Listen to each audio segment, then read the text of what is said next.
Tonight, as toxic drugs hit a Manitoba town, one family mourns. The situation has gotten to the place where we've seen too many lives lost. Vuntut Gwitchin First Nation in the Yukon declares a state of emergency. You're going to find from Ojibwe to Anishinaabe to Cree to Blackfoot. And a new retail space opens in Winnipeg.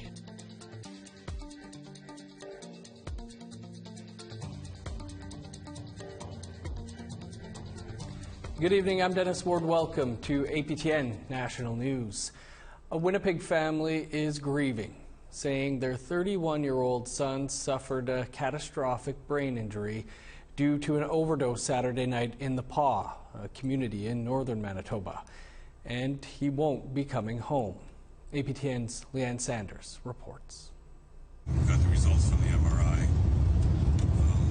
They weren't good.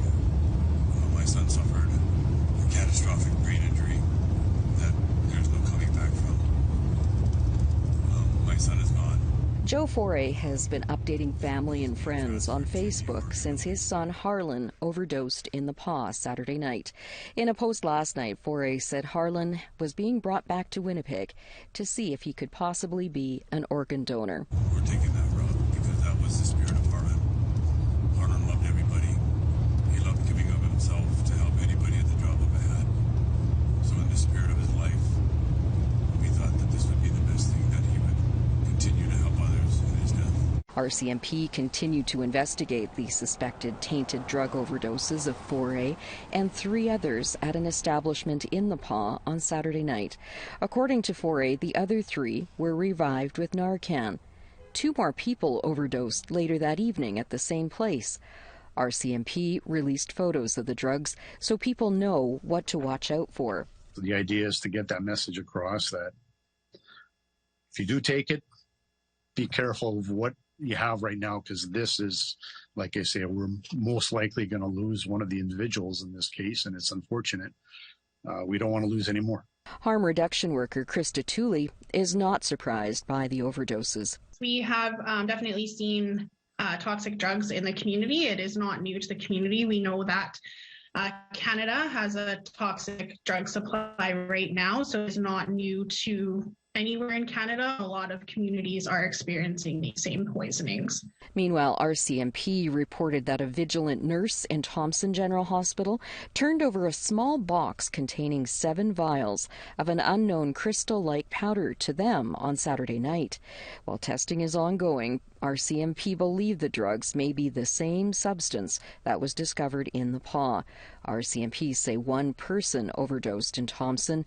Their condition is not known. For Tooley and other harm reduction workers, the message is to use safely. To start low, go slow, use with a friend, stagger your use, get your substance tested. Leanne Sanders, APTN National News, Winnipeg. To BC now, where an alarming report from the First Nations Health Authority found that Indigenous women have a higher chance of dying from toxic drugs. APTN's Tina House has that story. With the toxic drug supply continuing to wreak havoc in BC, with a reported 11,000 people having lost their lives since the epidemic was declared 7 years ago, a new report by the First Nations Health Authority says that Indigenous people are losing their lives at an alarming rate. Dr. Nell Wyman is the acting Chief Medical Health Officer for the FNHA. So last year, 2022, as we released, was the worst year ever for First Nations people in BC in terms of deaths. We had 373 deaths due to toxic drugs and many more toxic drug poisoning events. And one of those families hit hard by the crisis is Audrey Segal. She lost her mother from a fentanyl overdose in 2017. And almost 2 years later to the day, her beloved older sister Maria also died of an accidental fentanyl overdose. She recalls the moment police showed up at her door on January the 29th, 2019. I can't figure out what's going on, and he says, "Audrey, it's Maria." I said, "Okay." He said, "We've come to tell you she's gone." And I said, because often she would experience a lot of shame, and if she ended up in a bad place or in a bad way, she was reluctant to call me. But we'd done a lot of work, and I told her, wherever you are, you call me and I will always come and get you. I will always come and get you. And I said, well, where is she? Like, just tell me where she is. Tell her I'm on my way. I'll go right now. I'm on my way. Tell her I'm going to go get her. And they said, no, she's gone. And it was at that moment that Audrey says her world completely shattered. Maria was not just her sister, but her best friend. He told me where she was. He told me a certain time. He said that 3 teams of paramedics worked on her in rotation, and that they were devastated that they couldn't revive her, that it was instantaneous and she didn't suffer.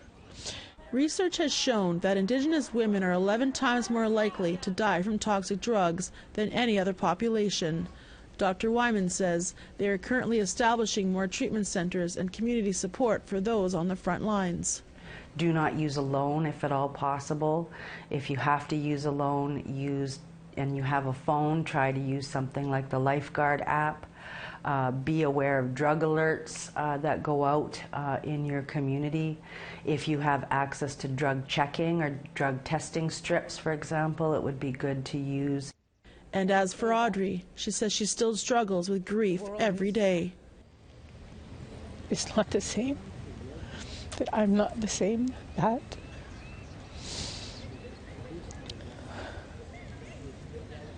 I don't even think I think in my language we must have had a word for a feeling that's greater than a heartbreak, but we don't have a word like that in English.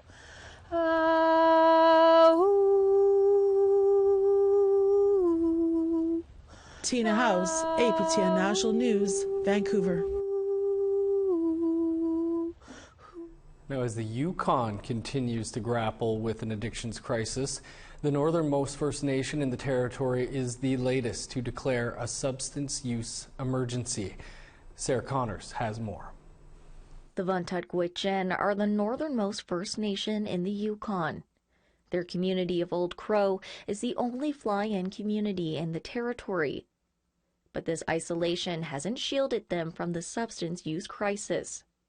We are seriously dealing with a crisis in our community. Chief Pauline Frost says around 5 Vuntut citizens have died in recent years from addictions, a hard hit to the community of just over 200 people. You know, the situation has gotten to the place where we've seen too many lives lost. That's why her First Nation passed an emergency declaration in response to the crisis last week. The Vuntut Gwitchin are the 3rd First Nation in the Yukon to pass a declaration since January 2022. It means that every citizen in the community has an obligation to address the crises and to look at mitigating measures. To help combat the crisis, the First Nation is providing resources like harm reduction counselors and outreach workers.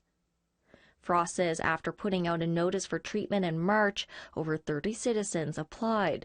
In itself, I think, is a significant win for our community.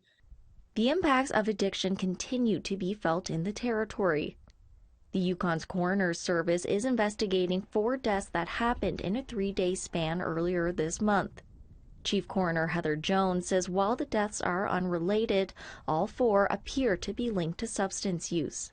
And it's important that we just get the word out for people to continue to be super careful with the drugs, continue to be toxic. 3 of the deceased were First Nations. Jones says she's noticing more Indigenous people dying due to substance use in recent years. It's certainly the majority that we're seeing this year, and that's heartbreaking. As for Frost, she's hoping for a future where her people are happy, healthy, and thriving. We can overcome this by working together and working with our communities. Sarah Connors, APTN National News, Whitehorse.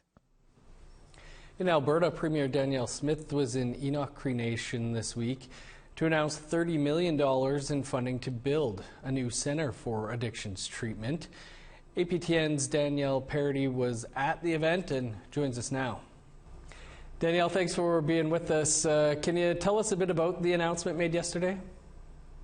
Yes, Premier Danielle Smith and Chief Cody Thomas of Enoch Cree Nation announced that there will be a 75-bed treatment center that will serve up to 300 people a year, designed with culturally appropriate addiction recovery services. So that will service the Edmonton area.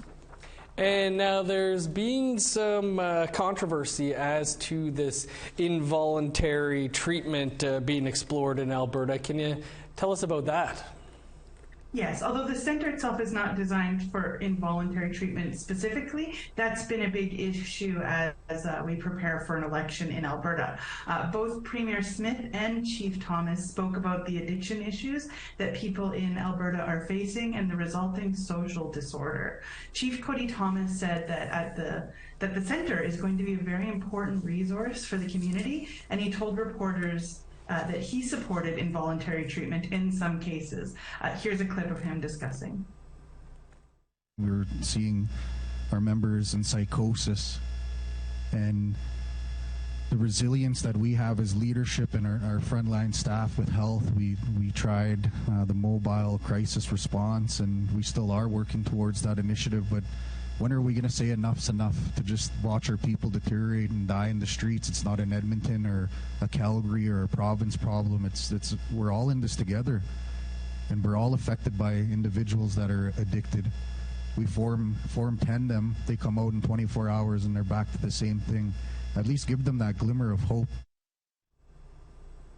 So Chief Thomas was talking about issues not only in his community, but things that we're seeing province-wide, and that he is hopeful that people will seek treatment themselves. They're going to prioritize treatment for wellness plans for people who are going through the Indigenous court system as well in Alberta, and he really hopes that this will help raise up the community. So Danielle, any idea on when the Centre for Enoch Cree Nation will be operational? We haven't been given a date for when it will be operational, but they do plan to begin construction in 2024.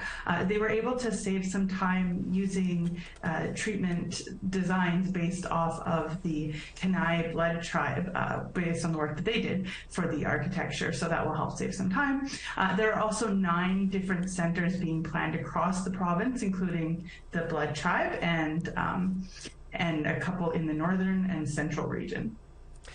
Well, Danielle, we'll leave it there, but I appreciate you telling us about this, what sounds like a pretty important operation there.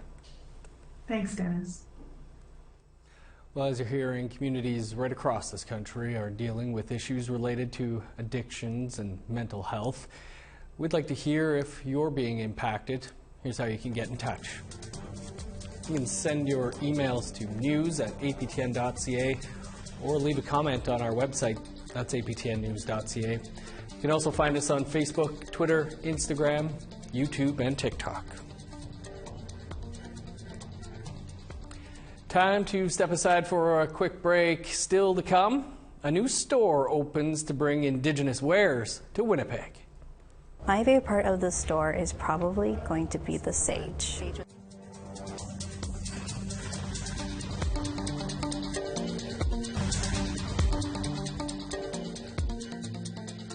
Welcome back.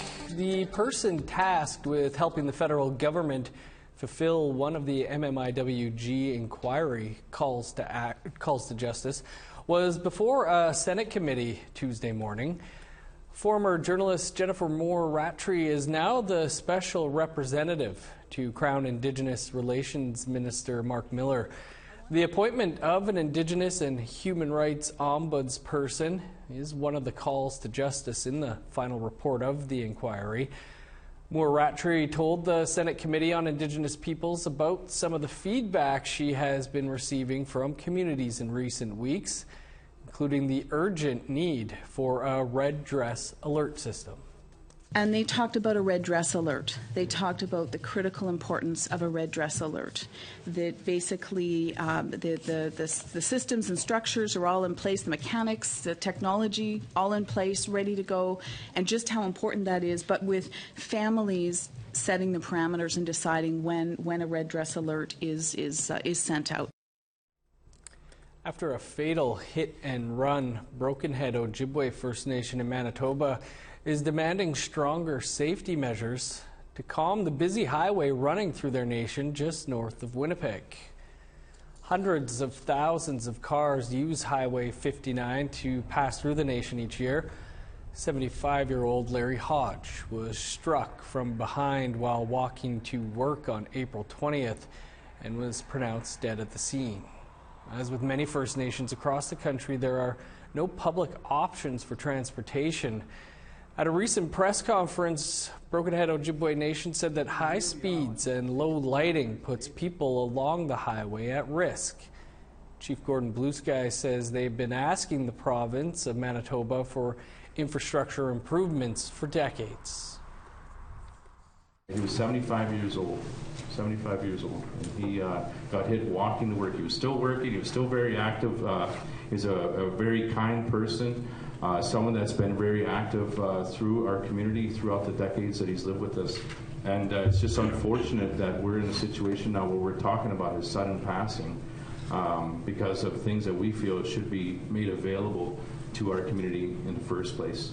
Illumination, if they would have saw this, we could be talking about something different. If the speed was reduced, we could be talking about something different as well today. Now, Manitoba's Transportation Minister Doyle Penuik said in an emailed response that his department has been working with the community and temporary speed reader signs were installed. Governor General Mary Simon is visiting the Northwest Territories this week. Her tour is billed as an opportunity to discuss the unique climate change issues facing northern communities. Simon touched down in the capital city of Yellowknife earlier today. The visit is an international affair. She'll be joined by Germany's President Frank-Walter Steinmeier tomorrow. The delegation is set to travel to the small Arctic community of Tuktoyaktuk, where they will meet Indigenous leaders to learn about the climate challenges they are facing. A young entrepreneur has opened a store full of Indigenous art and designs in Winnipeg. Sav Jones checked it out to see what they have to offer. Moccasins, puppets, and work by Indigenous artists are some of the many things you can find at Iron Star Company in Winnipeg. And of course, beadwork. Yes. Yes, for sure. We have to have beadwork. 27-year-old founder Amy Dare Ironstar created the store as an homage to her family from Carry the Kettle Nakota Nation in Saskatchewan. My favorite part of the store is probably going to be the sage, because as an urban native, it is hard sometimes to go back home to go pick for medicines. So it's nice to have that ability to come to a store and get something. She says that a lack of representation for Indigenous-made designs and products at other stores pushed her to create a one-stop shop of her own. You're going to find from Ojibwe to Anishinaabe to Cree to Blackfoot. And I think that's what's really important, is to showcase the different artists, the different tribes, the representation of Canada. Amongst the handmade items sourced from across the country, you'll find some of Dare Ironstar's own handiwork. If you go around the store, I guess my personality kind of shines through in a way. It does tell a story about myself. So it's kind of nice that I can tie myself into the store, but also have other artists as well. So we can kind of showcase the different elements of it all. Sav Jones, APTN National News, Winnipeg. Great looking stuff there. Really like some of those ties. Coming up after the break, an Algonquin powerlifter wins gold.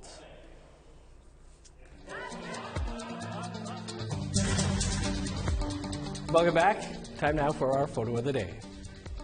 Tom Baker shared this photo of a beautiful orange sunset reflecting off the water on the west coast of Vancouver Island.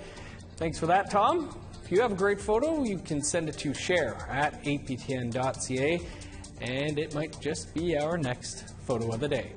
Now let's take a look at tomorrow's weather forecast. Starting on the east coast, 14 for Halifax, showers, and 15 in Fredericton. 12 in Kuujjuaq, cloudy, and 8 in Nain. 8 with showers in Montreal, snow, and +6 in Val-d'Or. +4 for Sault Ste. Marie, 8 for North Bay. 7 in Thunder Bay, 10 in Sioux Lookout. 8 for God's Lake, rain, and 6 for Norway House. 9 with showers in Winnipeg, 11 and rain in Dauphin. 12 with rain in Regina, sunny, and 13 for Saskatoon. 12 in Meadow Lake, snow, and 4 for La Ronge. In northern Alberta, 7 with snow in Fort Chip, snow, and 13 for Fort McMurray. 17 in Edmonton, 20 for Lethbridge. 14 with showers in Vancouver, 23 in Kamloops. 13 and rain for Prince George, rain, and 8 in Smithers. -4 with snow in Old Crow, +6 in Whitehorse. 3 with snow in Yellowknife, -3 for Norman Wells. -15 in Sax Harbor, 11 below for Pawlatuck. -7 with snow in Baker Lake, cloudy and 5 below for Arviette. -19 in Resolute, 6 below in Joe Haven. A delegation from Vakata Maori, formerly known as Maori Television, was in Winnipeg to visit APTN World Headquarters this week. The two Indigenous broadcasters signed a memorandum of understanding late last year to share content and knowledge. Tonight we sit down with CEO Shane Toruma on Face to Face. Many of our stories went untold. Many of our stories were misrepresented, as I know is the case for many other Indigenous communities across the globe, which is why it's really important, especially when we think about the conversation we had last week at the UN, that Indigenous communities have the ability and opportunity to tell their own stories, but also make decisions about how they tell those stories. We know that our stories are best told by us. Good news follow-up to a story about an Algonquin powerlifter from Ottawa who is competing for the first time. The 23-year-old member of Pikwakanagan First Nation lifted a total of 1,000 pounds and won gold. Zach Liberty took home gold at the Ontario Powerlifting Association's meet in Hamilton. He deadlifted 424 pounds and bench pressed 252 pounds.